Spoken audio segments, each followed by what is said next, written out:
So, hi Nif, how are you, everybody? Yeah, the ones who were here yesterday,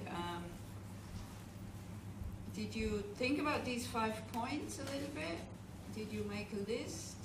Did something become clear, or, yeah? You only did 4. Huh? You only did 4. It's okay, I said you can do 10, you can do 3, it's okay. 5 is just, because that's what I wanted to talk a little bit about this morning also, before we then do the death absorptions. But now I do what is written on the schedule. We'll meditate. We'll sit. Everybody nods. Come on. Some of you should have said, oh, excuse me. Oh, hi, Oti. Excuse me, I'm already sitting. I said, we sit. You sit, I sit. We're already sitting. So we're going to sit in meditation. And forget the word meditation, because otherwise you get all stiff and all kind of trying to sit like the Buddha. Try to just relax, but try to sit with a straight back. This is the main point. So you might, if you have, you might need a little bit of height. If you're sitting on the floor, a little bit of height underneath your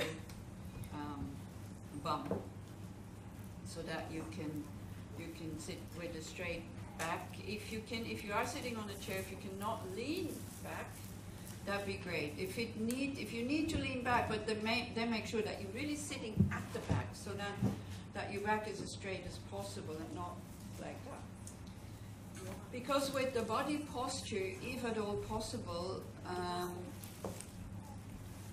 we influence the mind. We can create some clarity in the mind if you are sitting upright, and it might need, if you're not used to it, then it might need a little bit of effort, which is okay. If you're sitting on the floor, then you can, of course, sit like Leora, although she has her legs tucked under, which usually is not so ideal. Yeah, because of the knee, because she also has knee problems, so she cannot go like that. But if you can have. So we have the 2 examples there, but now if we would have a camera with a screen here, you could just show them. One of those ladies has their legs like this. Can you see it? Like one in front of the other.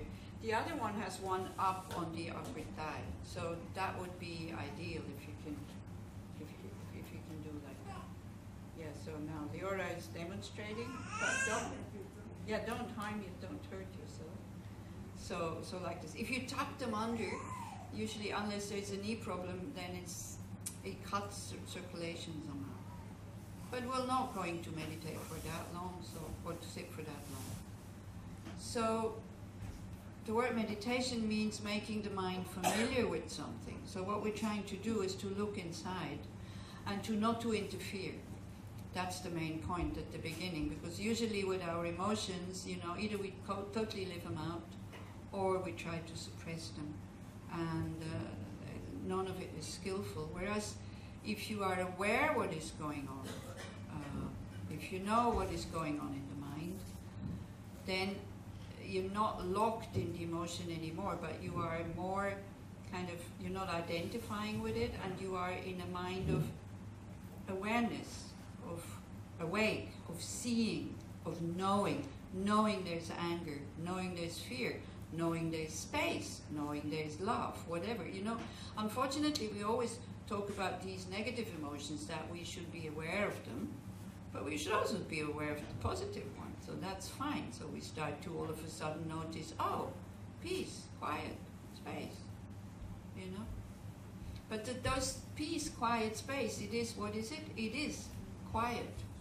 So then we don't notice it, and that's a shame, because that would be the nature of our mind. So try to be just like a spectator.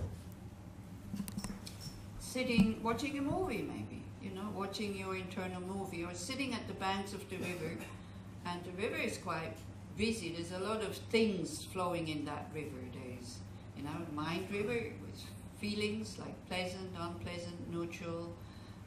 Then there's emotions, as I said, some can be very pleasant, like peace is an emotion, you might not believe it, but openness, space, courage, excitement, dullness, laziness, fear, anger, anything. Try to recognize it for what it is, just to see it, but without making a story out of it, and without pushing it away, or without, if it's pleasant, without grasping it. Yesterday, I don't know where the lady is sitting, if she's here, we said, this whole thing to have the awareness that we could die any moment.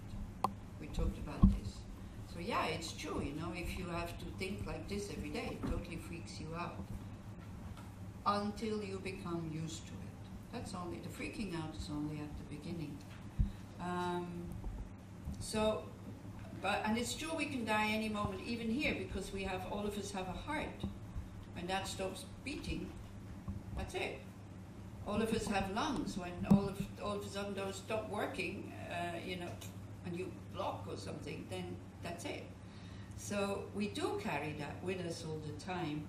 But for the moment, as we will sit together, try to open the mind and try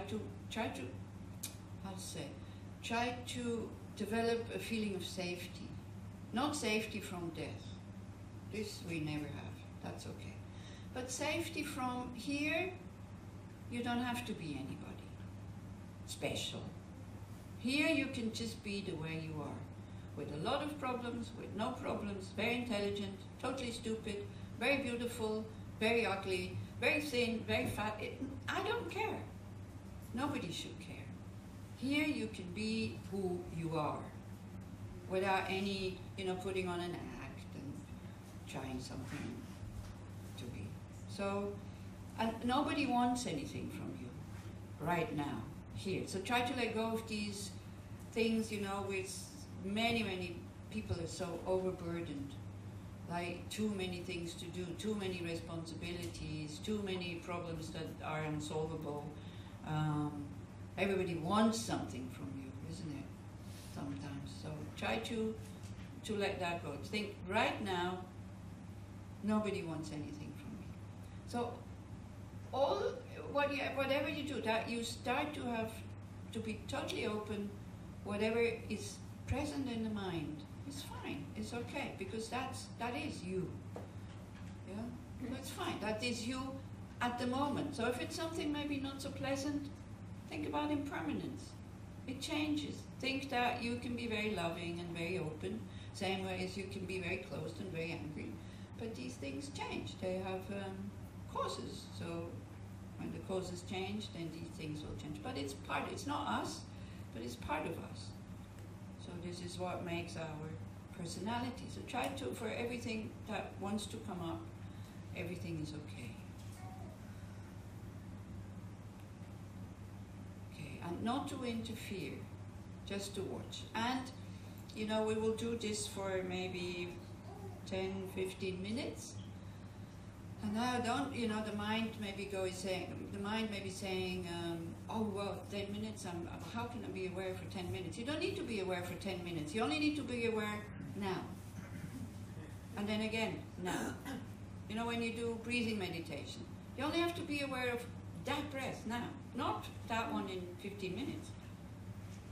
Okay, so just when the mind is totally gone, which it will go, then just think about this again. Oh, I only have to be present now. And then you're back in the present. Don't put that strain on you that you have to be present for 15 minutes. Nobody in here can do that. So, again, as I said, don't be special. You would be very special if you would be able to do that. So don't even try. Just be in the present. Okay? You can use your breath. This is what you find easiest. Just being aware or present with in-breath, out-breath, in-breath, out-breath. Some of you I know have a meditation practice. You use that. You do that. If you don't have one, then you just do breathing meditation. That's the easiest. Yeah? And whatever else, when the mind goes away into feelings, emotions, thoughts, probably.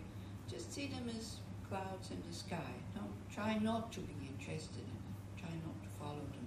You will follow them, it's normal. So don't make a story out of having followed the thoughts, because that's also thoughts. Just come back to the breath as your focal point. It's quite simple, it's nothing complicated.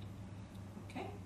Don't be afraid to see whatever you're going to see, because as I said, it's part of you. So if you want to clean up, then you need to know what you want to clean up. And everything is cleanable. We're washable. It's okay.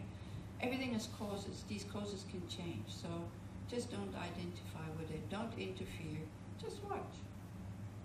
Same way as you would watch your grandchild when the grandchild is playing, and you're not interfering because it's not doing anything dangerous. Okay? Okay, so we start.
down or agitated,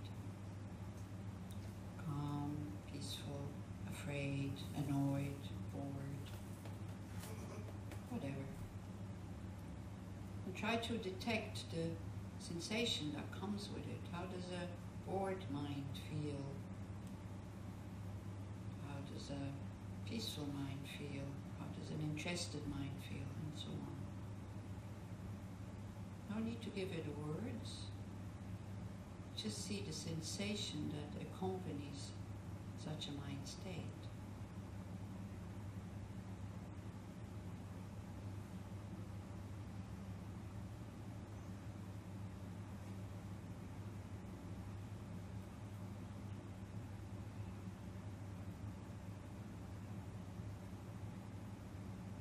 Then think about something that agitates you, something that maybe makes you afraid or worried.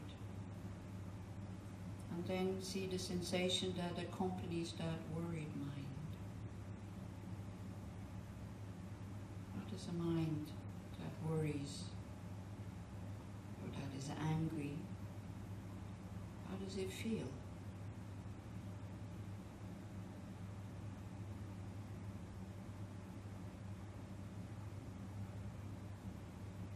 Then we can see how quickly these mental states are created through thoughts.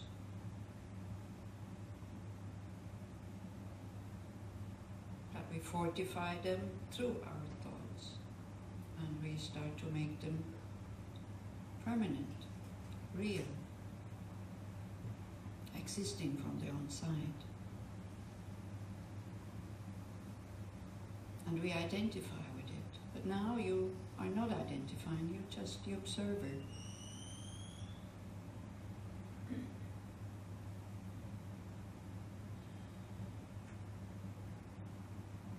And what we're trying to do here, and what will be the topic, the beginning of this morning, is when I'm agitated, when I'm afraid or angry, where do I turn my mind so that it opens again? So now, with this agitation, leave it as it is, but try to find some thoughts that would open up the heart again. That change that mind state almost automatically, just by switching thoughts.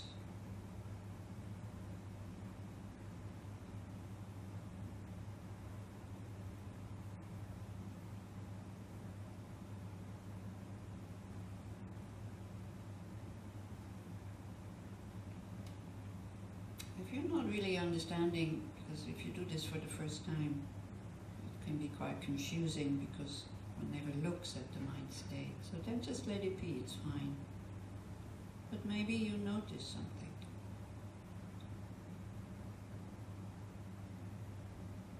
And then when you feel that the mind relaxes again, just keep these thoughts and start using them as an antidote for tightness, for worry, for anger or fear, or for whatever.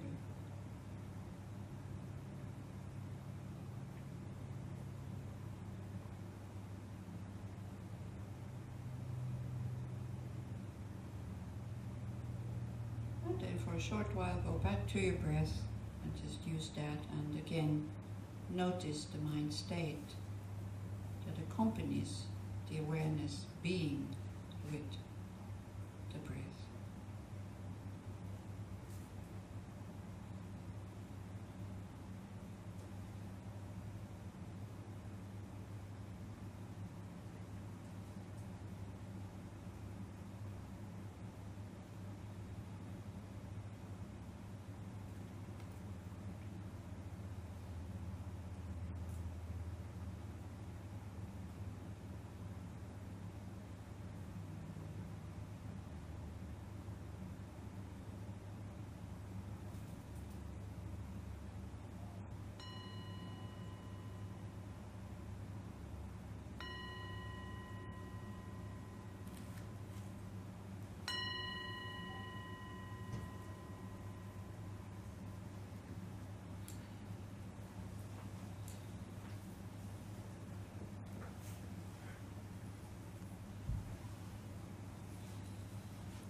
So yesterday, I think we talked mostly about how to live.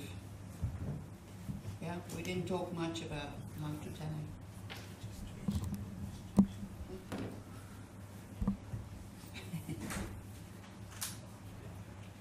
Yeah, you remember yesterday? So it was more about living than about dying yesterday. And we went through these points that like death is certain and the time of death is uncertain, which, yeah, can be quite frightening, thinking about that. But we get used to it. And then there will be, if you're really, really used to it, there will be a sustained mindfulness of that we can die any moment. And it's not a conscious thought. It's just like, for example, I'm pretty sure all of you, if you are from Israel, you have a constant mindfulness of being Israeli.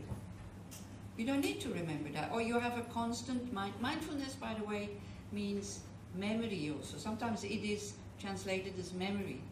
Like, for example, mindfulness meditation, you have an object that you are choosing and you keep it.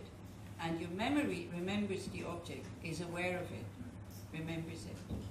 In meditation, of course, very consciously. But we have a lot of mindfulnesses that are there all the time. Like, if you're a woman, you are mindful, you know that you're a woman. You have a memory, you remember that you are a woman, therefore you act or react like a woman. You know, when something is being said against women, then you react. Something is being said against men, then you rejoice. And the other way around, you go, yeah. If it's you're a woman and something against women, you go, no. So we're a bit like this. Why? Because we have a sustained mindfulness of being Israeli, woman, young, old, whatever. So this being mindful of that we can die any moment, this then goes over, it becomes something like that. And then instead of freaking out, you know, I mean, it's new to think like that for some of you. But let's say there is a citizenship or a country that you definitely want to be a citizen of, and somebody, you know, says, look, I can give you a passport of that country. Forget the political situation. Just like a hypothetical, something like, oh no, I don't want to be part of that country, thank you very much. But there's no way, you have to take it. So you take it, you lose your other one, and slowly you get used to it. You get used to being part of that country. No, I mean, you're probably aware of it. It's quite sad, but Israel at the moment, and the rest of the world, is not very appreciated, I think. Yeah, and some of you might have gotten attacked for what your country is doing, even though maybe you're even, you know, in an organization that is against all this, in a peace movement or something like that. Has it happened to you?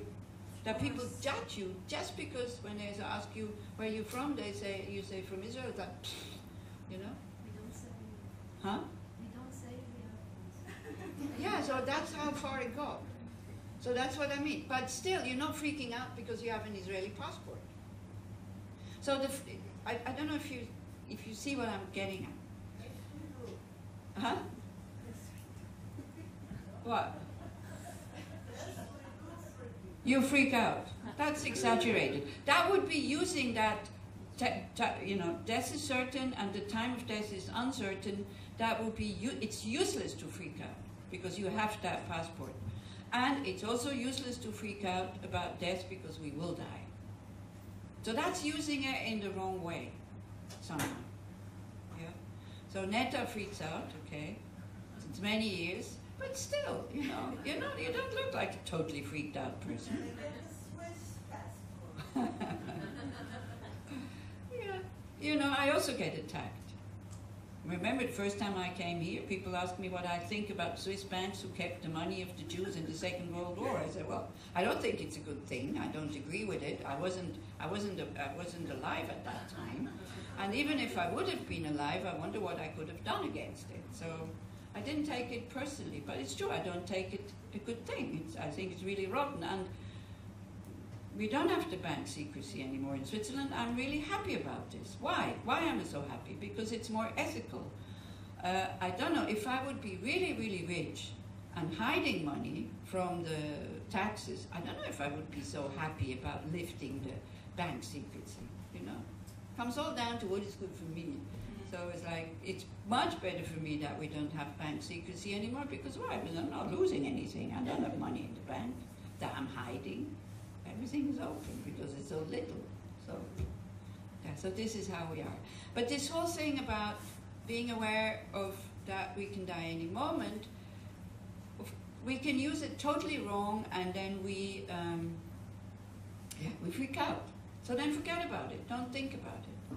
But you get used to it, and then you use it in a way in order to live a life that is more meaningful, so that you can die without regret. Still, even if you had a life that you can think, wow, I had such a good life, goodbye, I'm going. Some people can do that. My parents were able to do that. They were not spiritual. My dad earned the money because he was born poor. My mom spent it because she was born poor. That was the purpose of their life. So this is why this whole thing, what is the purpose of my life? This is so important that you find this. And in order to find it, we need to have this thing behind here. Oh, death can come any moment. Because otherwise we just go, oh, I don't know, I don't know, I don't know. And when death comes, it's too late. I remember I was doing a Vipassana retreat in Bulgaria with Christopher Titmus. And I don't know if any of you have done it. It's really good. And we're doing 20 days or something. And it's not as strict as Goenka. Goenka, I think, the wimp that I am, I wouldn't have survived, I think. I signed up for one, but then in Igatpuri, but then somehow it didn't work out. I couldn't go. I couldn't get a ticket or something like that. I think the Buddha has really protected me. I think if I would have started with Goenka, I would have thought, oh, this? No, thank you. Never again. Thank you very much. Too hard. I wouldn't have been able to do it. Again, it's like, it's not a survival test, spiritual practice. Some people can survive it. I wouldn't have survived it. I'm sure, especially in Igatpuri with all the mosquitoes and 200 people in one room, no fresh air. Like they close the windows on purpose so that you explode. So, but it's a great method, by the way. If you can take it, it's fantastic. But you need to be fit to be able to do it. So Tibetan Buddhism for me much better. We can laugh, and it's more relaxed. You make mistakes, nobody cares. Or they think it's really funny, and so like that. So I think the Buddha's really helped me to... But I'm not saying anything against Goenka. It's great. I do admire people who can do it. Goenka is a system, a meditation system. Goenka-ji it's like a big, great teacher, yeah, and it suits many, many people. So you have to find out what suits you. This is why we're so lucky we have different methods. So, I don't know how did I get to Goenka? Remember?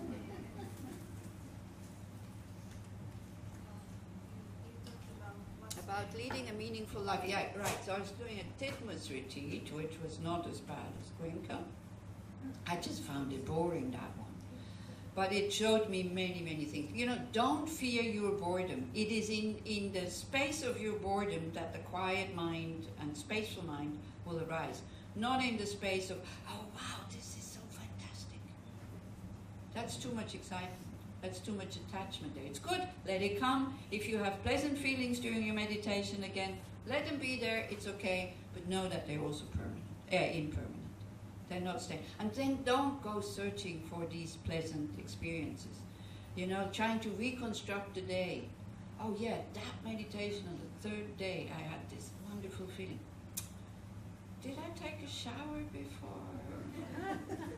Or did I have coffee or tea? Because you think it's the outer conditions which contribute, of course, but they're not the main fact. So then you try to reconstruct that day, and then because you're looking for the feeling, it will never come back. Because it cannot come back when the mind is not totally relaxed, and a totally relaxed mind can come in boredom, if you can bear it. So anyway, so in the evening of these retreats, we always had these kind of reviews, so people could just, you know, the room was dark, nobody saw the faces, and you could just say what had moved you during the day, just very spontaneously. I thought it was very nice. So some English woman said that she was standing on the roof of the Thai temple, and you know, the sunsets in Bodh Gaya are really spectacular. I don't know how many of you have seen them. Nobody? Yeah. Okay. So, well, I have seen them. Are we the only ones, really? Wow. So go to Bodh Gaya and look at the sunsets. Because the earth is totally flat there. There's no, totally, not totally, but pretty flat. And the sun is round, and it just disappears. And it's very clear. I think here, Tel Aviv, you don't need to go to Bodh Gaya and stupid. Tel Aviv, that direction, same thing. You go to Tel Aviv, and direct, because the sun plunges into the sun, so of course, sun plunges into the sea, so of course the sea is flat, so same thing.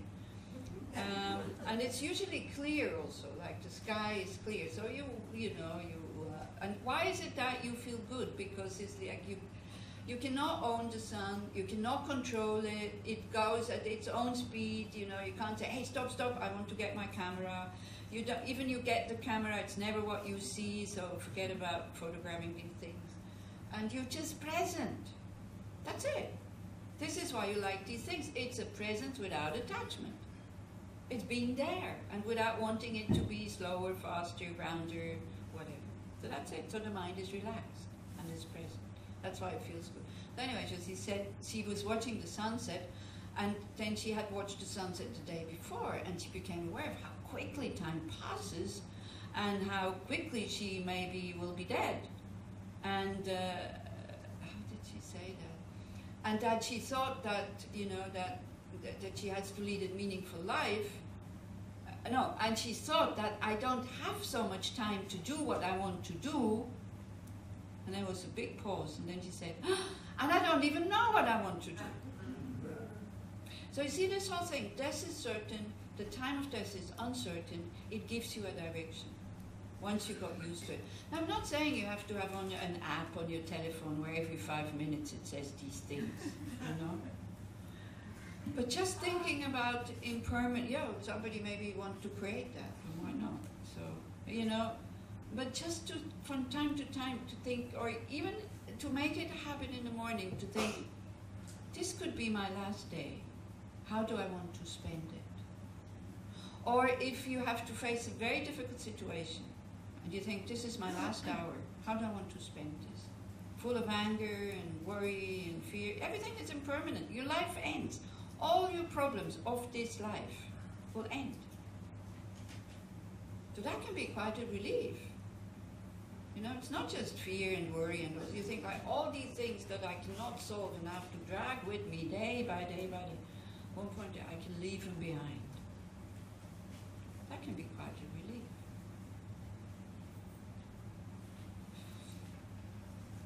And then in the morning, this could be my last day. How do I want to spend it? Maybe at midday, this will be my last afternoon. How do I want to spend it? And in the evening, then you think, of course you could think, this could be my last night. What do I want to dream? This is difficult. We don't have control unless you do dream yoga.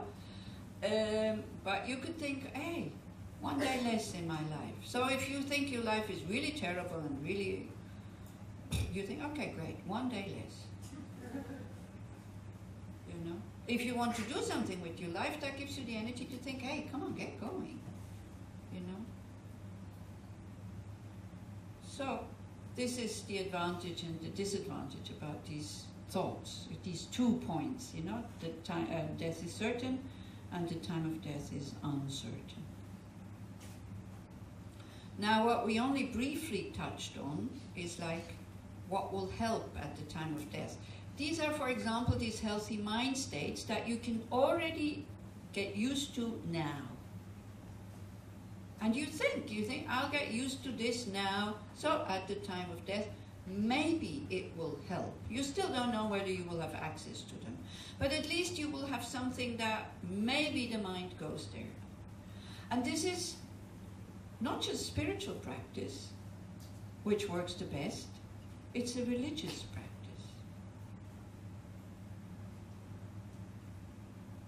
Spiritual practice, you know, this kind of source of light, good energy, source of light, I should just continue to speak.